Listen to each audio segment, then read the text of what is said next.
Bonjour à tous, nous sommes privilégiés de nous retrouver encore ce soir pour étudier la parole de Dieu et nous sommes toujours dans notre série sur les paraboles dans les évangiles, notamment l'évangile selon Matthieu. Nous sommes rendus aujourd'hui au chapitre 24 que nous terminerons aujourd'hui et il y a deux paraboles sur lesquelles j'aimerais attirer votre attention qu'on pourrait intituler des paraboles sur la vigilance, l'attitude que Jésus veut voir en nous pendant toute notre vie et jusqu'à son retour. Donc Matthieu 24, Jésus se trouve toujours avec ses disciples en petit comité. Il venait de faire sa dernière journée d'enseignement au temple à Jérusalem. Il leur a dit à la fin de cette journée-là, dans le temple, « Vous ne me verrez plus désormais jusqu'à ce que vous disiez, béni soit celui qui vient au nom du Seigneur. » Il quitte le temple. Et à ce moment-là, ses disciples lui font remarquer les constructions du temple. Et Jésus dit, voyez-vous, toutes ces pierres, ce temple, il ne restera pas pierre sur pierre, que tout ne soit renversé. Et c'est là où les disciples posent la question, mais quel sera le signe de ton avènement et de la fin du monde? Jésus donc répond en leur donnant plusieurs signes qui vont précéder son retour et la fin du monde tel que nous le connaissons. Quand est-ce que Jésus va instaurer son règne? Quels sont les signes annonciateurs? Il en donne plusieurs donc en Matthieu 24 et il termine avec l'image du figuier. Mais il ne va plus donner de détails sur les signes de la fin du temps, car il veut parler d'un sujet encore plus important. Il veut leur parler de leur attitude et de leur activité en attendant son retour comme roi. Il veut les inciter à la vigilance. Et c'est ainsi que nous arrivons dans le chapitre 24 de Matthieu au verset 36. Jésus dit, pour ce qui est du jour et de l'heure, personne ne le sait, ni les anges des cieux, ni le Fils, mais le Père seul. Ce qui arriva du temps de Noé arrivera de même à l'avènement du Fils de l'homme. Car dans les jours qui précédèrent le déluge, les hommes mangeaient et buvaient, se mariaient et mariaient leurs enfants, jusqu'au jour où Noé entra dans l'arche. Et ils ne se doutèrent de rien, jusqu'à ce que le déluge vienne et les emporte tous. Il en sera de même à l'avènement du Fils de l'homme. Alors, de deux hommes qui seront dans un champ, l'un sera pris et l'autre laissé. De deux femmes qui moudront à la meule, l'une sera prise et l'autre laissée. Veillez donc, puisque vous ne savez pas quel jour votre Seigneur viendra. Sachez-le bien, si le maître de la maison savait à quelle veille de la nuit le voleur doit venir, il veillerait et ne laisserait pas percer sa maison. C'est pourquoi vous aussi, tenez-vous prêts, car le Fils de l'homme viendra à l'heure où vous n'y penserez pas. On voit bien que Jésus insiste sur cette nécessaire vigilance, cette attitude indispensable pour tout enfant de Dieu pendant toute sa vie. Le Seigneur commence donc avec, on va appeler ça la parabole du voleur. Mais pour introduire la parabole du voleur, Jésus fait allusion au déluge qui a eu lieu du temps de Noé. C'était un grand jugement. Le premier grand jugement sur la terre, c'était le déluge. Le deuxième grand jugement qui viendra sur la terre coïncidera avec le retour de Christ pour juger et pour régner. Et Jésus donc tire une parallèle entre le déluge et son retour. Il dit d'abord, tout comme on ne savait pas à quel moment tomberait le déluge, nul ne sait à quel moment j'interviendrai dans ce monde pour juger et pour régner. Il a dit, je ne le sais pas, les anges du ciel ne le savent pas, seul le Père connaît l'heure de mon intervention. Et il dit justement par rapport au déluge, Jésus dit, la population de la terre, au moment même du déluge, était incrédule et pécheur. Cette population ne s'inquiétait nullement des avertissements de Noé et ils n'ont rien changé à leur manière de vivre jusqu'au moment même où les eaux sont tombées et les ont noyés. Ça, c'est pour la population de la terre qui a été détruite par le déluge. En revanche, Noé et sa famille avaient soigneusement préparé le moment du déluge depuis 120 ans, faisant preuve d'une diligence et d'une persévérance sans faille. Ils ont obéi à Dieu pour préparer cette arche et ils ont averti la population pendant tout le temps de la construction. Personne ne les a écoutés et tout le monde a péri. Jésus insiste donc, il dit, les gens se mariaient leurs enfants, festoyaient, etc. Et il dit, jusqu'à ce que le déluge vienne et les emporte tous. Et c'est ce mot « emporter » qui est important. Le déluge a emporté les incrédules. De la même manière, Jésus dit, au deuxième jugement, quand le Fils de l'homme reviendra pour juger et pour régner, il dit, verset 40, il y aura donc 2 hommes dans un champ, l'un sera pris ou emporté, et l'autre laissé. De 2 femmes qui moudront à la meule, l'une sera prise ou emportée, et l'autre laissée.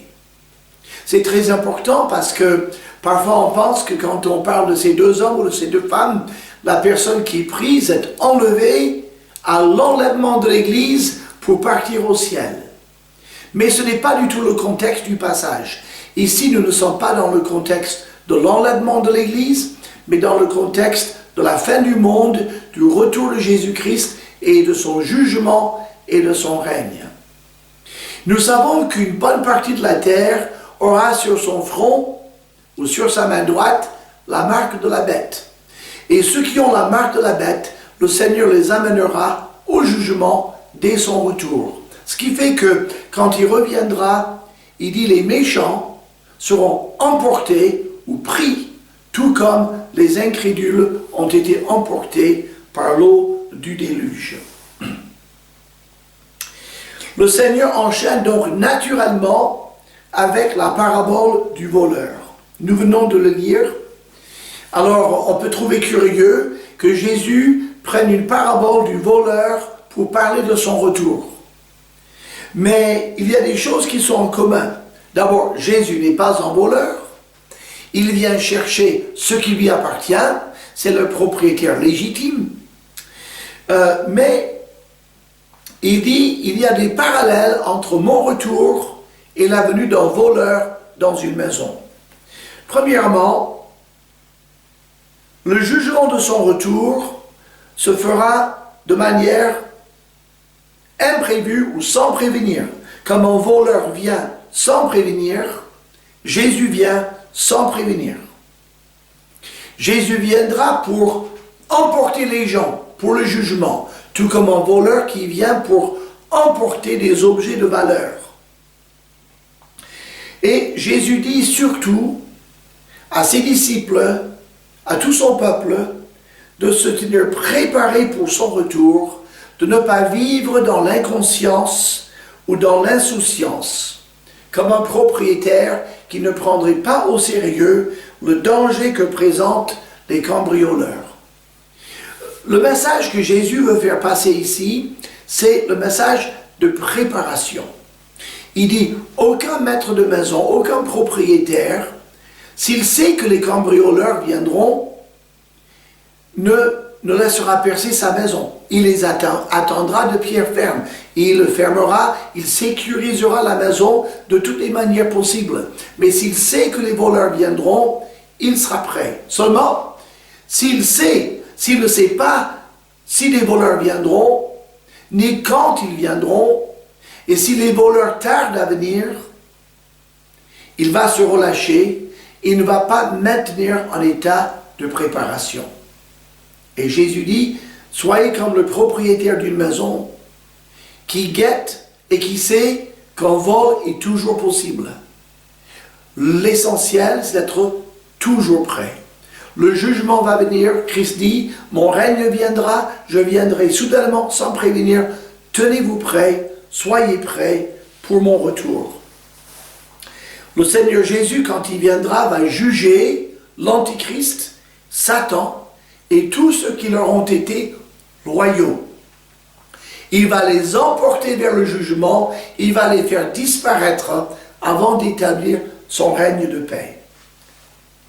Cela nous amène à la dernière image de Matthieu 24 que Jésus traite, c'est la parabole d'un économe. Nous lisons verset 45 jusqu'au verset 51. Quel est donc le serviteur fidèle et prudent que son maître a établi sur ses gens pour leur donner la nourriture au temps convenable?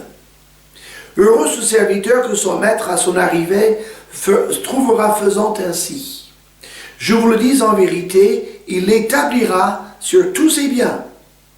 Mais si c'est un méchant serviteur qui dit en lui-même, mon maître tarde à venir, s'il se met à battre ses compagnons, s'il mange et boit avec les ivrognes, le maître de ce serviteur viendra le jour où il ne s'y attend pas, et à l'heure qu'il ne connaît pas, il le mettra en pièces et lui donnera sa part avec les hypocrites.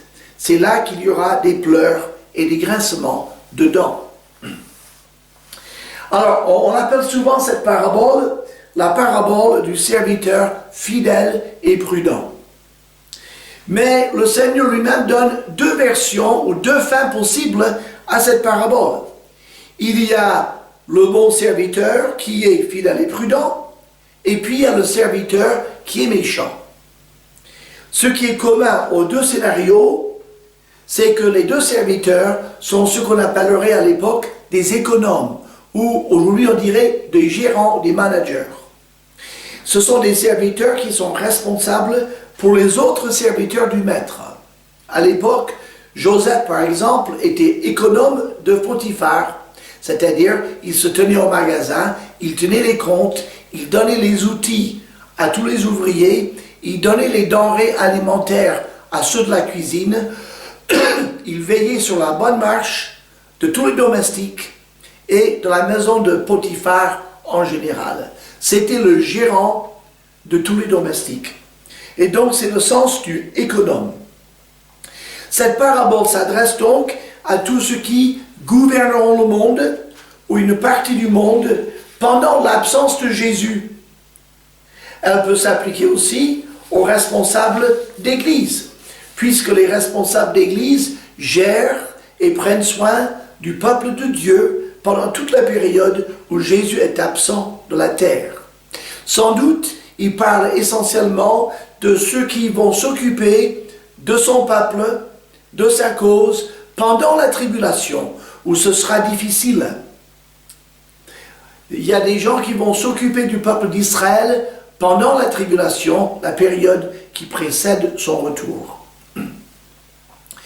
Jésus donc promet à ceux qui sont fidèles, ceux qui l'auront servi pendant son absence, il leur promet une grande responsabilité dans la gestion du monde à venir.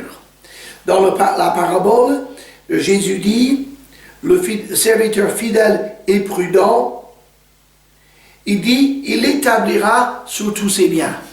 Jésus va confier au serviteur fidèle la gestion du monde pendant son règne.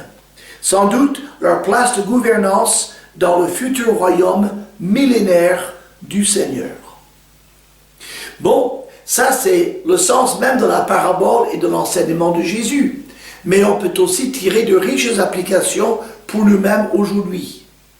Par exemple, à l'instar de ce serviteur qui doit être fidèle et prudent, qui doit nourrir les autres serviteurs, eh bien, nous aussi, si qui voulons être responsables dans l'œuvre de Dieu, nous devons être d'abord fidèles.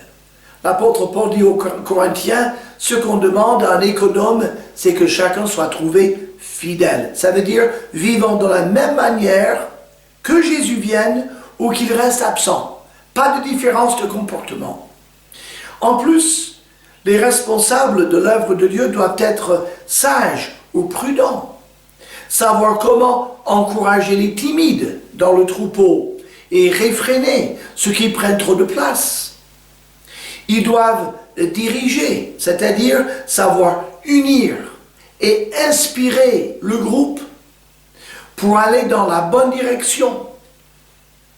Ils doivent amener ceux qui sont sous leur garde à être dans une attitude de soumission au Seigneur, en les nourrissant de vérité par leur exemple et par leur sympathie. Ça, c'est dans le meilleur des cas, le serviteur sage et prudent. Mais il y a aussi le serviteur méchant. Et alors ce serviteur méchant estime que puisque le maître n'est pas revenu, lorsqu'il pensait qu'il reviendrait, c'est qu'il ne reviendra peut-être jamais. Et donc cet économe estime, comme il ne viendra pas, il ne me jugera jamais pour mes actes. Alors il va en profiter. C'est dans cette perspective qu'il va tirer un profit personnel de sa position et de son autorité pour exploiter et faire souffrir les autres serviteurs de son maître et pour passer son temps dans le vice et la méchanceté. Cette description a déjà été donnée par Jésus aux scribes et aux pharisiens. Vous souvenez-vous de ce qu'il leur a dit? Malheur à vous, scribes et pharisiens hypocrites, qui chargez de lourds fardeaux sur les gens, mais qui ne veulent pas les remuer du petit doigt. Malheur à vous, il reprend ses responsables du peuple d'Israël pour leur incurie, pour leur manque de sérieux, pour leur égoïsme, pour leur hypocrisie et même pour leur cruauté. Il ressemblait beaucoup à ce serviteur méchant. On peut penser donc à tous ceux qui, dans leur position de pouvoir politique ou religieux, ont protégé le peuple juif tout au long de l'histoire, les bons serviteurs, et à ceux qui l'ont persécuté et massacré. Et ils ont été nombreux tout au long de l'histoire et surtout pendant le temps de la tribulation. Donc, quand Jésus reviendra, les fidèles seront félicités et les injustes recevront un jugement soudain. Souvenons-nous, tous ceux qui sont en position d'autorité, ils sont par la permission de Dieu.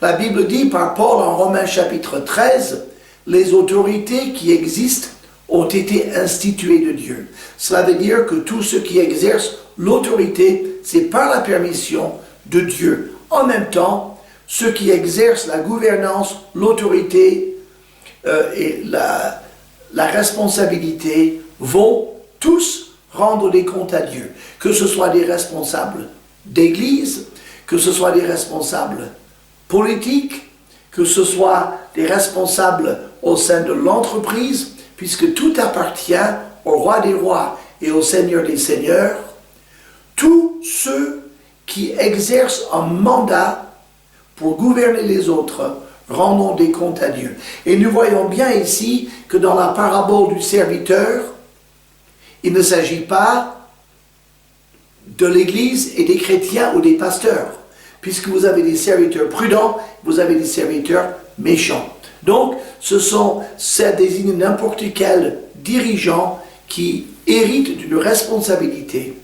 Mais ça s'applique aussi, et bien sûr, de manière tout à fait particulière, à ceux qui exercent des responsabilités spirituelles ou qui sont chargés de la conduite du troupeau. Nous savons que Dieu va regarder de très près comment les peuples auront traité le peuple juif pendant son temps d'absence et surtout pendant la tribulation.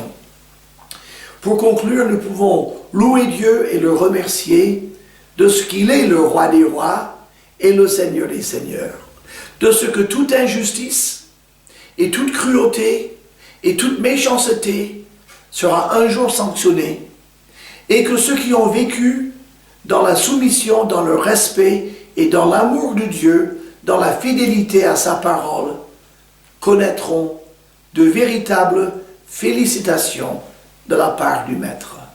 Prions Dieu. Notre Dieu et Père, merci pour le message de Jésus, notre propriétaire, notre roi.